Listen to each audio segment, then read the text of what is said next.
Hello there. Whoa. Wow, aren't we lucky to have heard that original recording of a man in 1541 arriving on his horse in an unknown town in England. Simply magnificent.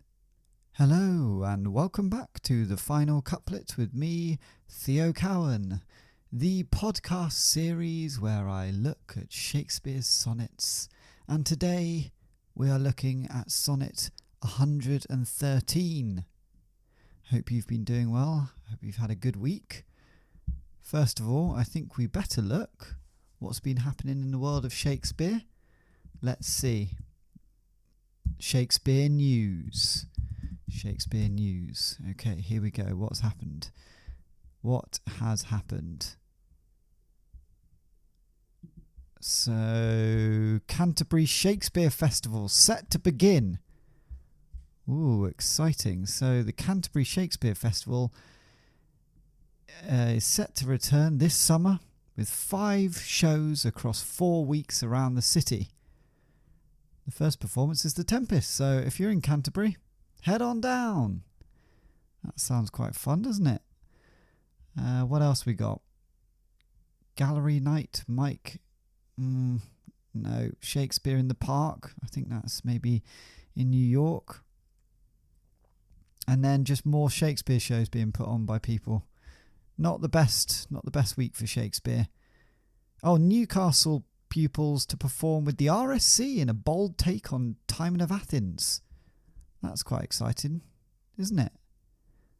So good luck to them. Good luck to the Newcastle pupils and the RSC for doing that. Good collab there. Right, Shakespeare news. That was... we struggled there. I wanted sort of new Shakespeare play found or something. Maybe one day when we do this, they'll find a new Shakespeare play and I'll be able to say, new Shakespeare play found, and then we'll read it live on the podcast. But until then, we're going to have to just deal with those headlines. Right. Let's take a listen to Sonnet 113, shall we? Sonnet 113. Since I left you, mine eye is in my mind, and that which governs me to go about doth part his function, and is partly blind, seems seeing, but effectually is out. For it no form delivers to the heart of bird, of flower, or shape which it doth latch.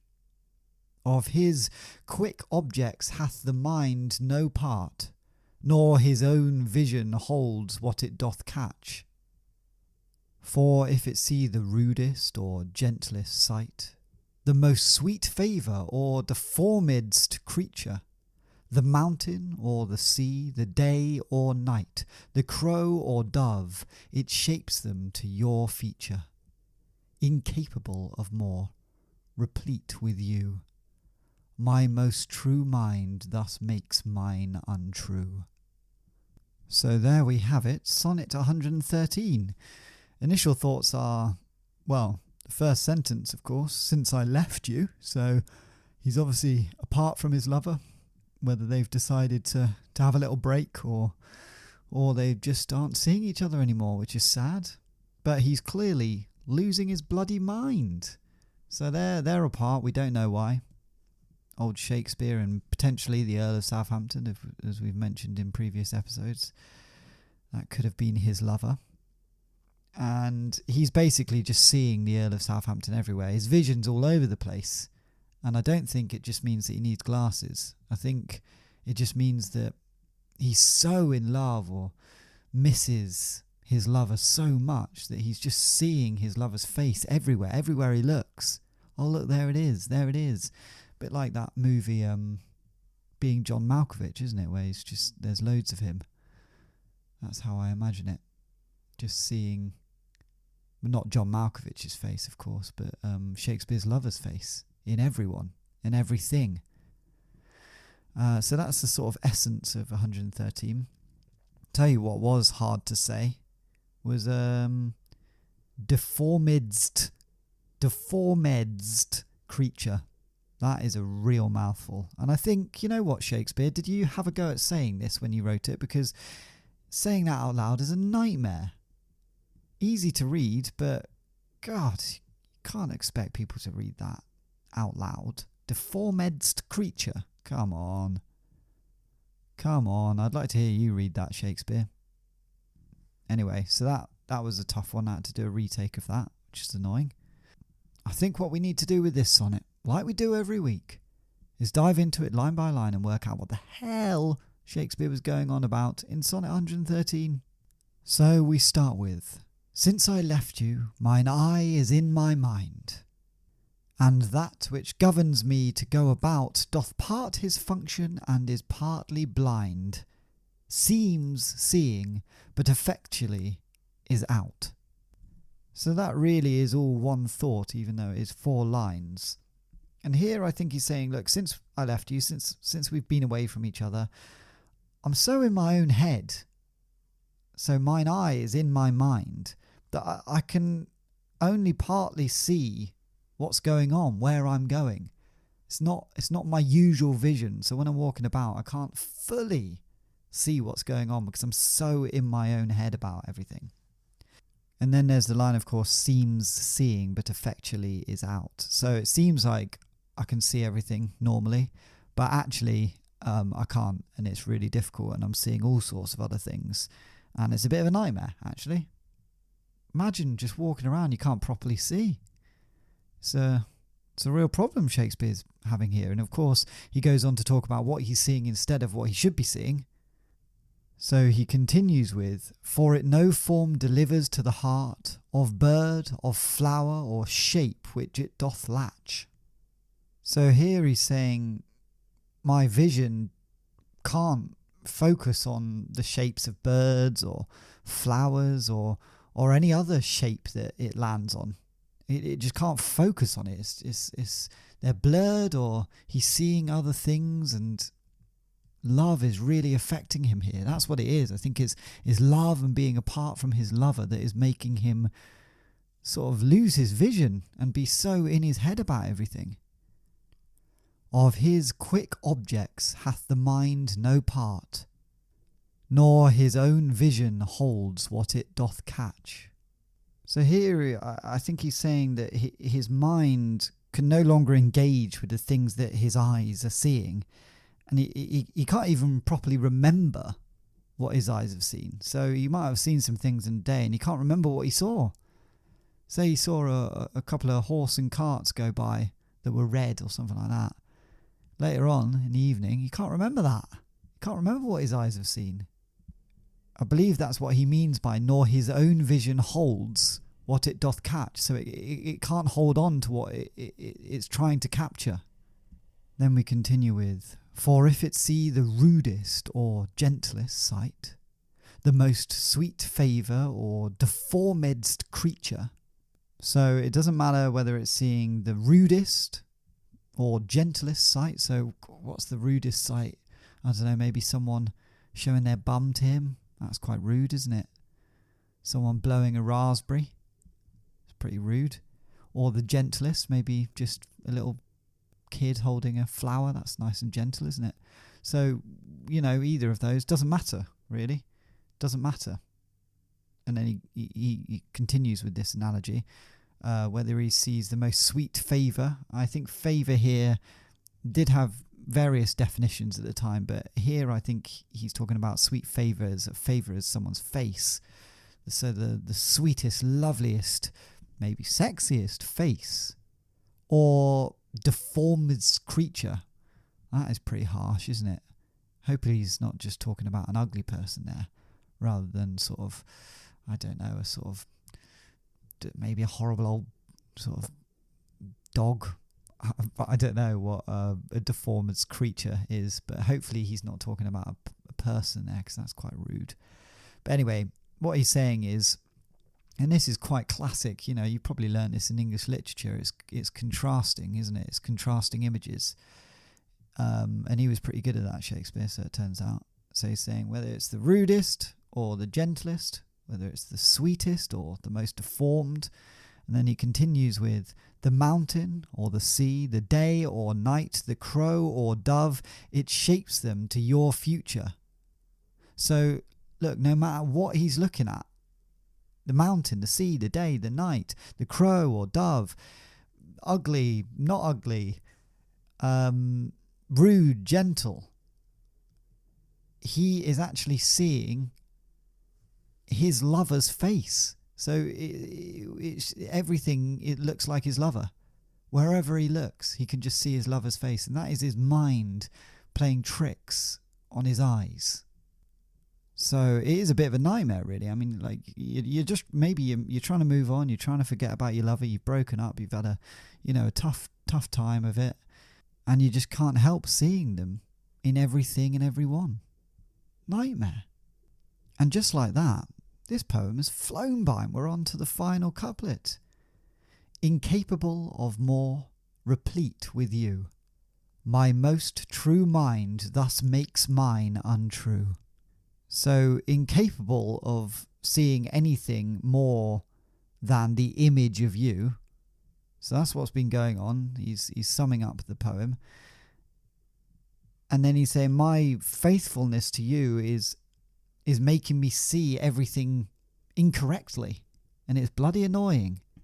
But it's because the fact that he loves his lover so much and he's so faithful to his lover that he can't get his lover out of his mind. And it's making him see things improperly. Which, to be fair to Shakespeare, would be bloody annoying.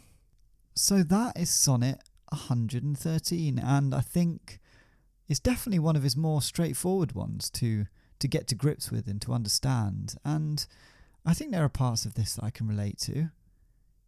Sort of being so into someone and being so in love with someone that you see them around and you're thinking about them all the time, that maybe you're not actually seeing them, of course, in a candle or a shelf, but your mind is just placing their image in everything. That's love, baby. So if you haven't been seeing your lover or partner in other things, then I don't know, maybe you're not in love. Maybe you're not in love like Shakespeare is. Because that is true love, and I will say, almost verging on obsession. Now, I think it's about time we put Sonnet 113 to our long, improvised story. And if you remember last week, Shakespeare was having this problem where all of his fans were outside his house trying to listen to his sonnets. And he was saying to the Earl of Southampton, look, I'm sorry, the fans are changing who I am. They affect me. The public opinion is a problem for me, actually, and it sucks being a celebrity. And the Earl of Southampton saying, you know what, I'm not having any of it. I'm not having any of it. And he runs off and Shakespeare's like, oh, bloody hell. And he starts having a go at his fans who've crowded round. He's like, please leave me alone. And remember, there's a 100-metre sprinter that chases after him. And he says, what are you doing? Can you just leave me alone for a second? 100-metre sprinter does, eventually.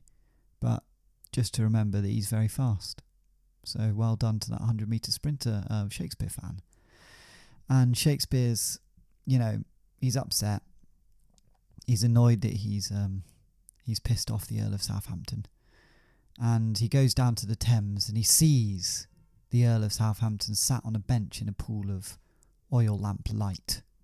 He goes over to him and he apologises and said, he's messed up. He doesn't want to care about the fans anymore. And he's saying, can I read you Sonnet 112? Which he does. The Earl of Southampton, for some reason, lets him read him another sonnet. And this one's all about, I only care about what you think of me. And I'm sorry, but you need to see the good in me, please. That would be great. Don't see the bad in me. Just see the good. I only care about your opinion. So let's see how the Earl of Southampton takes that sonnet. And let's also see how Sonnet 113 fits into all this. Shakespeare finishes reading Sonnet 112 to the Earl of Southampton on a bench on the River Thames. The Earl of Southampton says, Shakespeare, look, I can't always be the one to hold you accountable for the things you do. You should have your own moral compass. It shouldn't be me that decides what's good and bad for you, Shakespeare. Shouldn't be me or your fans. You shouldn't only care about what I think, because I might not always be right about everything. And Shakespeare says, no, I know I need to find what's good and bad in my own heart, but I do love you so much that I care really only about your opinion. And the Earl of Southampton says, yes, see, that's the problem, Shakespeare. You need to go off and just be by yourself for a little bit, because you're too swayed by me at the moment. You're always thinking, oh, what would the Earl of Southampton think about that? Or what would the Earl of Southampton think about that? Well, what do you think about it? Hey? Ask yourself that question. Shakespeare looks down at his little shoes. Says, you're right. You're right. It's the same with my fans. I only think about what they want, what they think of me. And it's toxic. And I'm sorry. I'm sorry that I've put that pressure on you. Will you still want to be with me? And the Earl of Southampton says, I'll tell you what. You've got a little holiday house, don't you? Out in the countryside. Shakespeare says, yes, I do. I do have a holiday house. It's very nice, actually. I've been renting it out on, there's a thing called Airbnb. Do you know that? No, I don't know that, actually. I must check it out. Yeah, you should check it out. It's pretty good. Quite reasonable prices. Though there's an insane service charge for some reason on some of their houses, and you don't really know what that's for. Oh, okay. Well, thanks for the heads up. Yeah, great. I'll check it out. Anyway, yeah, the point is that I do have a holiday house. And the Earl of Southampton says, well, I think you need to spend some time there alone. And then maybe after that, we can have dinner and see if we can still be together. But you need to find out what's right and wrong in your own heart, Shakespeare. You need to be alone for a bit. Shakespeare solemnly nods his head. He's crying at this point and says, can I have a hug? The Earl of Southampton embraces him. They hug for a couple of minutes, and then silently, the Earl of Southampton slips away into the darkness. Shakespeare wanders home. He's upset, but he knows this is the right thing to do. He packs a little suitcase of some boxers and some shorts. It's got a little bucket hat in there. Sun cream, of course, because it's the summer. And he puts it all into his horse-drawn carriage and rides off into the night. The next day he arrives at his lovely holiday cottage just outside Kent. It's a bit stuffy. No one's been in there for a while. Of course, the last Airbnb guests have left some milk in the fridge, which is nice for him. He doesn't have to go to the shops.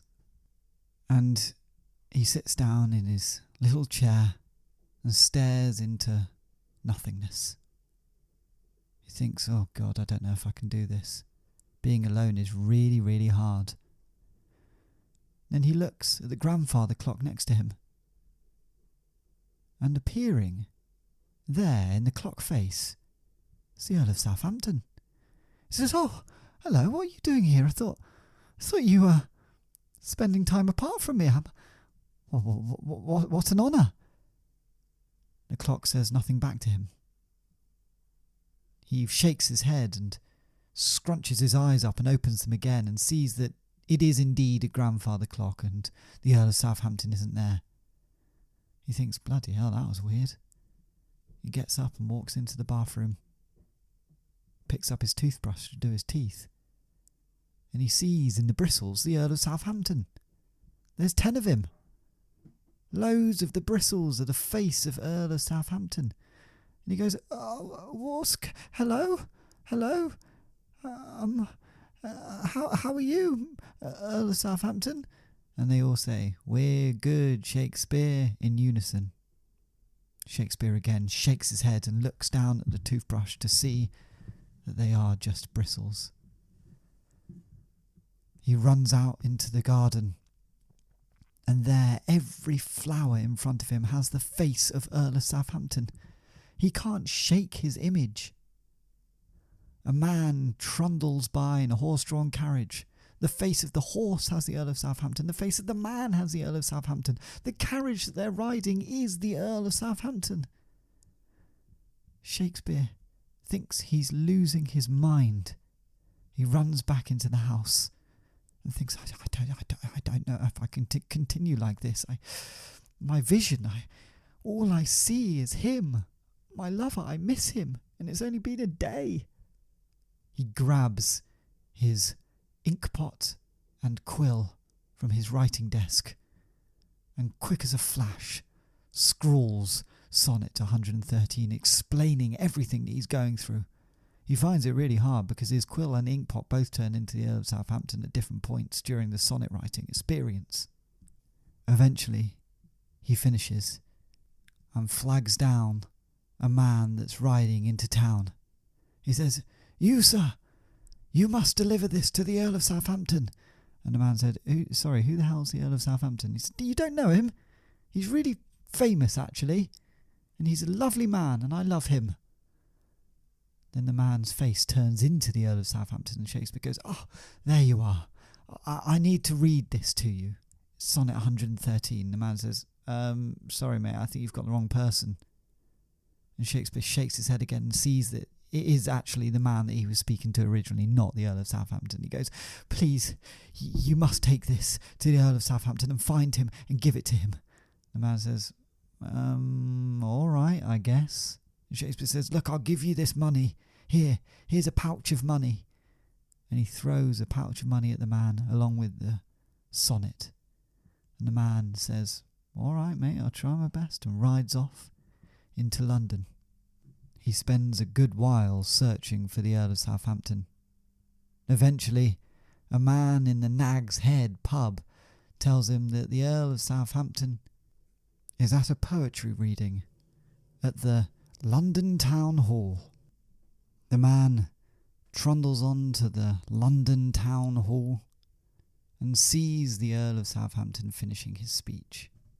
It's all about how London is changing and how we need to adapt to modern times.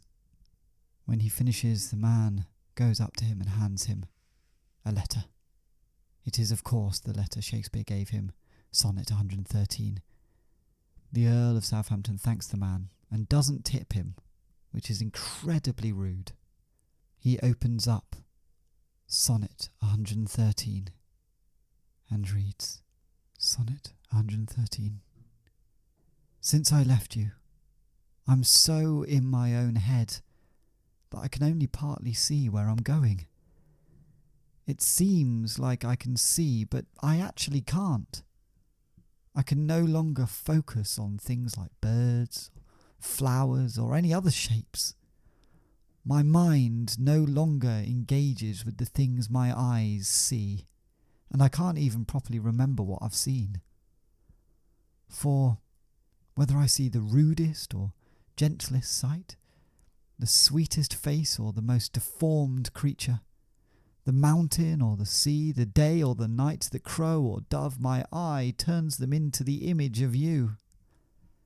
Incapable of seeing anything but the image of you, my faithfulness to you is making me see everything improperly. So there we have it, Sonnet 113 and the story to go with it. Shakespeare is slowly losing his mind, and it's only been a day by himself out in the countryside, so God knows what he's going to be doing after a month.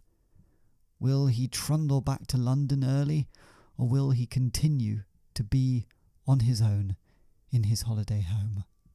We shall find out next week on the final couplet. Until then, bye!